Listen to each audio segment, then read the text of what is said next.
The woman in the white blouse stepped out of the building, her hand clutching the rejection letter tightly. On her neck, a long scar was half hidden, clearly visible beneath her collar. "We're looking for someone who better represents our company image," the HR manager had said, not looking at her twice. 20 minutes later, 6 black military SUVs blocked the company entrance. An officer stepped out. "Who just rejected Sergeant Sarah Hayes?" Meet Sarah Hayes, 35 years old, former staff sergeant in the United States Marine Corps. She served 3 combat tours in Afghanistan, receiving multiple commendations for bravery. She once saved an entire unit from an ambush, risking everything for her brothers and sisters in arms. During her second deployment, Sarah led a rescue mission that saved 12 Marines trapped behind enemy lines. Her tactical expertise and fearless leadership earned her the Bronze Star with Valor. But war leaves marks. During a suicide bombing attack on her convoy, Sarah suffered severe throat injuries. The explosion left a large scar across her neck and caused chronic hoarseness in her voice. She spent 8 months in recovery, undergoing multiple surgeries to repair the damage. After completing her MBA program and civilian reintegration courses, Sarah applied to Greysteel Logistics. The company specialized in supply chain operations, perfect for someone with her military logistics background. She had managed supply lines for thousands of troops, coordinated equipment deliveries across hostile territories, and optimized resource allocation under extreme pressure.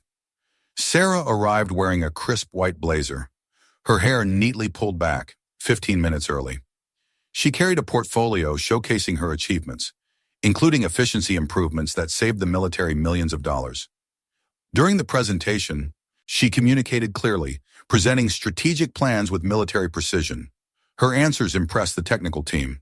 She outlined cost reduction strategies, demonstrated crisis management protocols, and showed deep understanding of international logistics networks. Everything seemed perfect. But when she removed her thin scarf because of the heat, her neck scar became visible. The HR team's expressions immediately changed. Their engaged smiles faded, replaced by uncomfortable glances. One interviewer frowned, glanced down at her resume, and whispered to his colleague, "She has that hoarse voice quality, not ideal for client communications." Another nodded, tapping his pen nervously on the table. After the interview, HR handed Sarah a pre-printed rejection letter. No explanation, no feedback about her qualifications, no discussion of her impressive portfolio. Just one cold sentence. "Thank you for coming. We found someone who better fits our company image." Sarah stood there in the lobby, holding the letter with trembling hands. 8 years of military service, 3 combat deployments, a Bronze Star, an MBA degree. None of it mattered. Not because of her qualifications, not because of her experience, but because her scars told a story they didn't want their clients to see. She walked to her car slowly, processing the rejection. This woman who had coordinated million-dollar operations, who had saved lives under fire, couldn't get hired because her throat bore the evidence of her sacrifice. Have you ever been judged, not for your abilities, but for your appearance or your past? If you understand that feeling of being reduced to your scars instead of celebrated for your strength, leave a dot in the comments. 20 minutes later, Sarah sat on the building steps, holding her rejection letter, staring into the distance. Her hands weren't shaking anymore, just steady, like they'd been trained to be under fire. She wasn't crying. She just said quietly to herself, "I once carried a soldier with no legs back to base, crawled through enemy fire for 200 yards, and now I'm not good enough for their company image." A mother walking by with her child stared at Sarah's scar, then quickly looked away. Even here, even now. The judgment continued. The phone call that started everything. 1 hour earlier, Staff Sergeant Mike Rodriguez saw Sarah's LinkedIn post about the rejection. Mike had served with Sarah in her final deployment, witnessed her heroism firsthand. Without hesitation, he dialed a number he'd kept for years. "Colonel Maddox? This is Rodriguez. You remember that promise you made about Sergeant Hayes? Well, she needs you now." The arrival. The rumble of engines echoed from the street, deep and powerful like distant thunder. 6 black military SUVs appeared around the corner. Tinted windows, official government plates, moving in perfect formation like a convoy heading to war. They roared into the company parking lot, tires screeching as they positioned themselves strategically. Each vehicle parked diagonally, completely blocking every entrance and exit to the building. No one could leave. No one could enter without going through them. Security guards panicked, reaching for their radios. Employees pressed against second-floor windows, phones out, recording everything. The lunch crowd from nearby restaurants stopped eating, stepping outside to witness the spectacle. The man who kept his word, Colonel Franklin Maddox, stepped out of the lead vehicle, his boots hitting the pavement with authority. High-ranking officer from Fort Braxton, dress uniform crisp, ribbons gleaming, shoulders back, eyes sharp but filled with controlled emotion. Behind him, 5 more officers emerged from their vehicles. Master Sergeant Williams, Captain Torres, Lieutenant Colonel Brooks, all veterans who had served with or under Sarah's command. They formed a line, standing at attention like an honor guard. Maddox had made a promise 3 years ago, after Sarah saved his son during a mortar attack in Kandahar. If you ever need anything, Sergeant, anywhere, anytime, I'll be there. The colonel's entrance, Maddox walked straight through the front doors, his team following in formation. No invitation needed, no permission requested. His presence commanded immediate attention from everyone in the lobby. Standing in the center of the marble floor, his voice carried the authority of someone accustomed to being obeyed. He called out loud enough for everyone to hear, "I'm looking for whoever just rejected Staff Sergeant Sarah Hayes because her throat wasn't pretty enough for your corporate standards." The lobby fell completely silent, except for the hum of air conditioning and the distant sound of traffic outside. She's the Marine who said, "Don't save me first. Save my teammates." The woman whose hoarse voice comes from taking shrapnel meant for other people. And you people don't see honor in that sacrifice? The gathering storm words spread through the building like wildfire. Employees abandoned their desks, gathering in hallways and doorways to witness the confrontation. Phone cameras started recording, capturing every word. The receptionist stammered into her phone, "Security to the lobby. We have a situation." But what kind of security do you call when the people you're worried about are the ones who protect the country? Your turn. Have you ever witnessed someone being defended at exactly the right moment, after years of silence and judgment? Share your story, because honor should never be hidden in the shadows. The confrontation unfolds. The HR manager who rejected Sarah appeared from the elevator, face pale, hands shaking as she approached the uniformed officers. "Gentlemen, I think there's been a misunderstanding about our hiring process." Colonel Maddox stepped closer, his voice cutting through her nervous explanations. "Misunderstanding? Let me clarify something for you. This woman has more integrity in her scarred throat than your entire company has in its polished boardroom. She earned that scar saving lives while you were worried about quarterly profits and client impressions." The woman stammered, "We have standards for client-facing positions, certain presentation requirements." Her voice trailed off as she realized how hollow her words sounded, surrounded by decorated military officers. "Standards?" Master Sergeant Williams stepped forward, his chest full of ribbons telling stories of valor. "Ma'am, your standards wouldn't last 5 minutes in the places we've served." The video goes viral. Someone in the crowd recorded the entire confrontation. The video of military SUVs blocking the corporate entrance, of officers defending their fallen comrade, spread across social media like wildfire within hours. The hashtag # Sergeant Sarah began trending on Twitter, Facebook, TikTok, Instagram. Veterans from across the country shared the video, adding their own stories of discrimination and prejudice. Within 6 hours, the video had 3 million views. Within 12 hours, it was featured on national news broadcasts. The Truth Emerges, a veteran blog called Battle Scars and Brotherhood, posted archived photos of Sarah in Afghanistan, pulling wounded soldiers from the battlefield under enemy fire.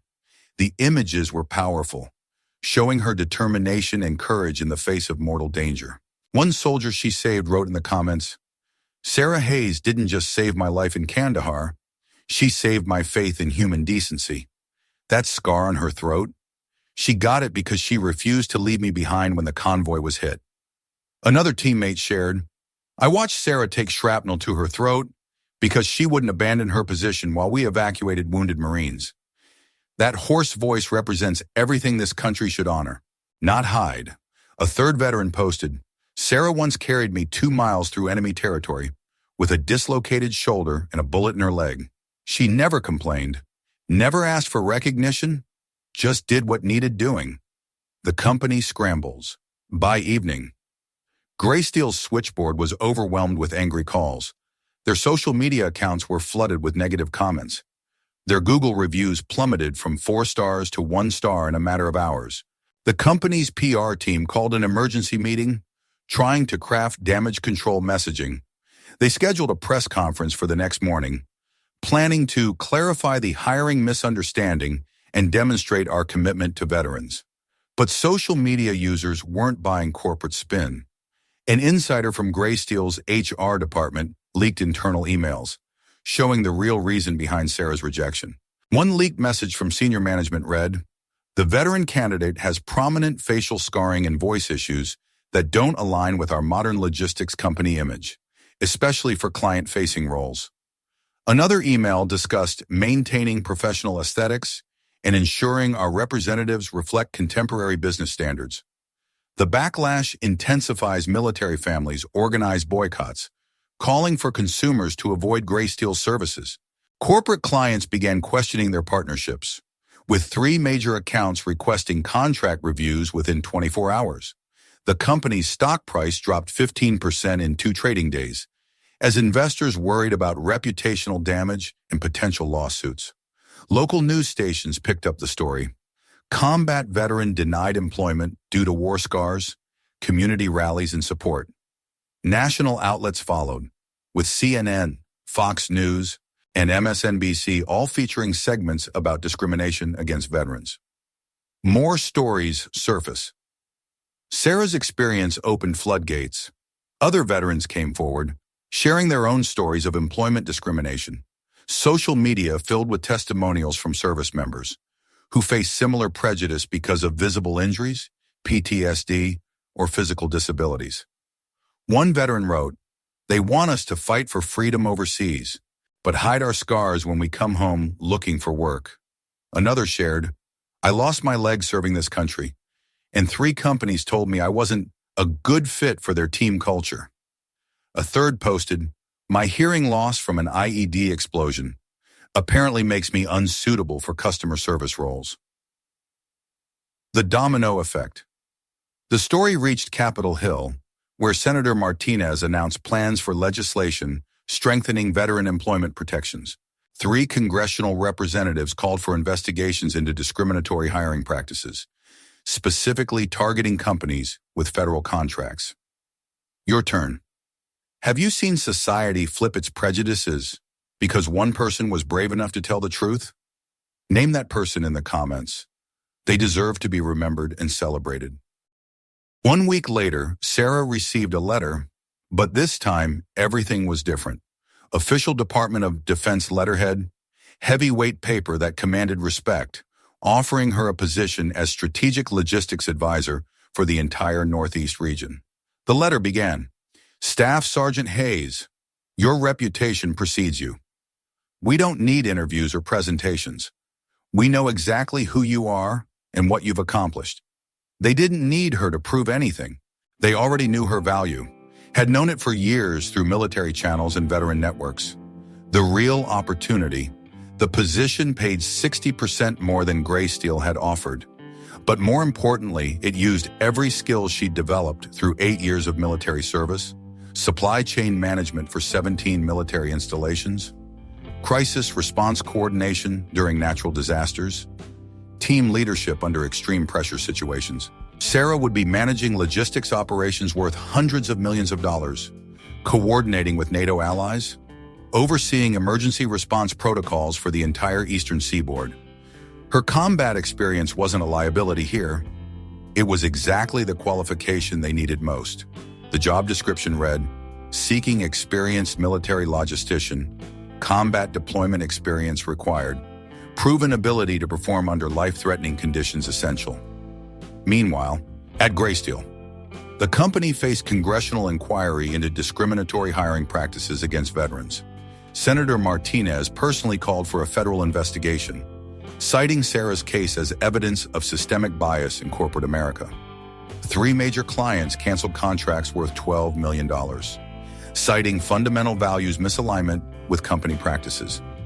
Their stock continued falling, down 28% from pre-scandal levels. The HR manager who rejected Sarah quietly resigned under pressure. The company issued multiple public apologies, donated $50,000 to veteran organizations, and hired a diversity consultant, but the damage was permanent. Sarah's first day, Sarah walked into her new office at the Northeast Regional Military Operations Center, wearing her dress blues for the orientation ceremony. At the entrance, a bronze plaque honored fallen service members, with words that resonated deeply. It's not your voice that makes people listen to you, it's what you did before you spoke. Her new supervisor, Brigadier General Patricia Chen, greeted her personally. We've been following your career for years, both your service record and your recent media attention. We need people who understand real sacrifice, not people who judge others for making it. The bigger picture. Sarah's office overlooked the harbor, where military vessels prepared for deployment.